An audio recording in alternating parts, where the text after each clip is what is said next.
In today's video, I'm going to cover the whole entire market in terms of Nasdaq and S&P 500, specifically looking at ETFs QQQ for Nasdaq and SPY for S&P 500. I'm going to go over the economic calendar, 10-year treasury, crude oil, and in terms of remarks of what Jerome Powell stated in terms of the speech he had today at 10 a.m. So I'm going to go over that stuff. So hopefully you guys like the video. Hopefully you guys enjoy it. If you do, consider dropping a like. It does help with the channel. So thank you so much for that. And I do post these daily. So if you want to be notified when I do upload the next video, consider following on X or YouTube so you'll be notified when I do upload the next video.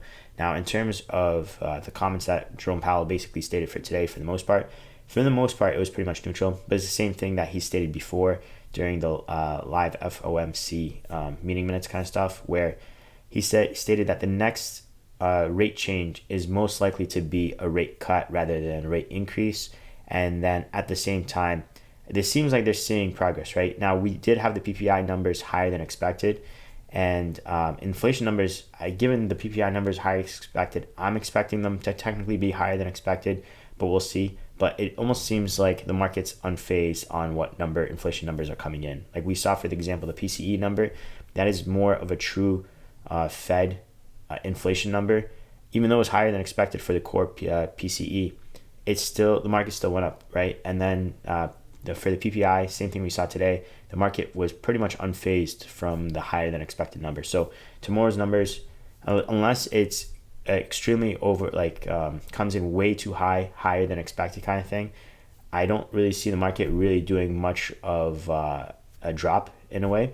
And then we have indications pointing to the upside for the most part. So I'm going to go over technicals and everything, but for the most part, he's just stating, he reiterated basically overall in the general sense what he said in the past was like neutral, and we're just assessing by the data when it comes in, and then whenever we can, we'll basically cut interest rates. So it didn't shut down interest rate cuts, didn't state that when it's going to happen, so on and so forth, but it's just like going off the data, right?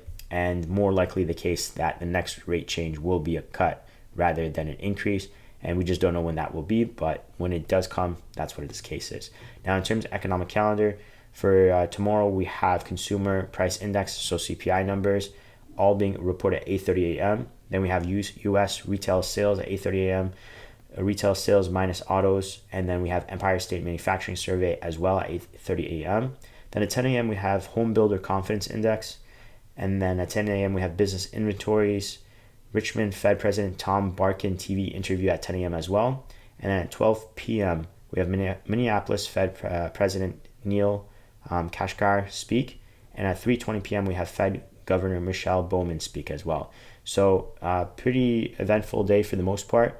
And again, in terms of CPI numbers, that's what we're expecting to see what happens. Now, in terms of expectations, consumer price index previously 0.3, expecting 0.4, and then CPI year over year 3.5 previously, and then expecting 3.4, and then core CPI 0.4 previously, expecting 0.3 this time, and then core CPI year over year 3.8 last year, and this time expecting 3.6. So they're expecting decreases, except just one increase, consumer price index, the first one. But then in terms of 10-year treasury, U.S. 10-year treasury is at 4.45%, and then crude oil is at $78.46 per barrel. Now, in terms of analysis, I'm going to go over QQQ first, and then I'm going to go over SPY. In terms of new viewers, just quickly recap. Since 2010, been stuck between this channel, upward trend resistance line, upward trend support level since 2010, broke through since 2020, pretty much right here, and then got back up, back into the channel, and then stuck underneath, and hopefully breaking through it again. Now, there is a chance for that one, because for the SPY, if you look at the S&P 500 / ETF SPY, same channel since 2010, stuck between it, but two support levels for the major crashes as well. Didn't break through, maybe a false breakout, but we have a lot of room to go to the upside. So this is, if you look at S&P 500, it's the exact same chart, and there's a lot of room to go to the upside. So because of that, I think Nasdaq, if we continue to the upside, will break through, and it'll just do the repeat of 2020 to 2022. Not in terms of behavior and operations on the stock to the upside. I'm just saying for the fact that it would be on the outside of this of the channel it has for Nasdaq. Now, to go over QQQ first, to zoom in. So in terms of 5 year and 1 year, the 1 year is already in bullish. The 5 year is trying to cross over to a bullish movement in terms of MAC line. And if we look at the 6 month, 3 month, and 1 month, they're all pretty much in the bullish or crossing over to a bullish. I think they're all in the bullish, just to double check.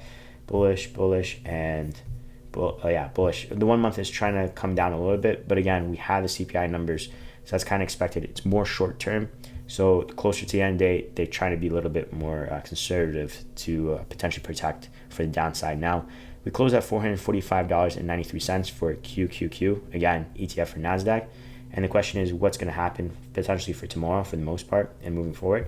So we have an upward trend resistance / support level. We saw resistance, support, bunch of times, support, and then, resistance, and then resistance all the way through. Yeah, false breakouts, but you get the general idea that it's pretty much getting capped by this.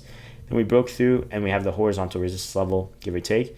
And that's between the it's 446, give or take, and some change, but there's a channel that is between 446 and 448. Now, at the same time, coincidentally, we're reaching an all-time high, like I showed it before in the past. This is the all-time high we're getting to, which is about $440, give or take. And that $450. So between the 446 channel to 448, plus the difficulty of passing 450, I think for the most part, either tomorrow, if CPI numbers they come in as expected or lower than expected, then unless they come lower than expected by a lot, then we'll pass the 450. Otherwise, I think we'll pretty much be hovering close to 450 for the most part. If they're higher than expected, then we could still pretty much get to the 448, just because the way the nature of the market's moving for the most part, it almost doesn't care. Unless the numbers are horrendous and they're way higher than expected, then we go to the downside. Now, in terms of the downside, pretty much we're looking at the 400, it could bounce off the 442 moving average, but I think pretty much comes back down to the 440, 439 potentially. And then if you think it's going to get worse from the 440, maybe 439 some change, then you're ultimately coming down to potentially the next level, in my opinion, because it coincides with the moving average. So it's about the 435, 434, right? Now, I think ultimately, because the market doesn't care, the 440 will pretty much hold for the most part. Again, like always, this is just my opinion. I'm not a professional, so please do your own due diligence and research before buying and selling. But that's for QQQ / Nasdaq. And then S&P 500, so looking at the SPY, same thing applies, just again for new viewers. Since 2010, here's the channel, major, and I think I already showed this anyway. But in terms of 1 month, 3 months, 6 months, shows the same thing. And it's pointing to more upside based off the MACD line, bullish movement, so on and so forth. And for this one, we broke through the downward trend resistance line, which the QQQ / Nasdaq had the same anyway too, but just there was a false breakout for Nasdaq. But for this one, it actually broke through, and we have an upward trend resistance line that we're pretty much getting stuck underneath, which coincidentally matches the horizontal all-time high. So the all-time high is about $526. Sorry about that. So the price we closed at was $523.30. After hours, we're looking at $523.10. But with the all-time high being about $526, and then this upward trend resistance line meeting at 526 for pretty much tomorrow, I think unless the numbers are way lower than expected, I don't expect us to break through that yet. I think if it would be the next following trading day if the markets are healthy and no bad news comes across, right? Otherwise, for the most part, I think it's going to be pretty much the same thing what we saw today. Overall, unfazed, yeah, to the upside, but nothing crazy.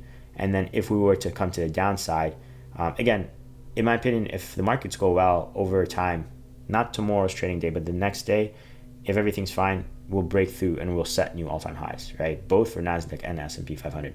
But for the time being, for tomorrow specifically, if we end up going lower because of inflation numbers and they are higher than expected, but let's just say not too crazy, we come back down to the $520 price point, 519, 521 range, coincides with this moving average as well.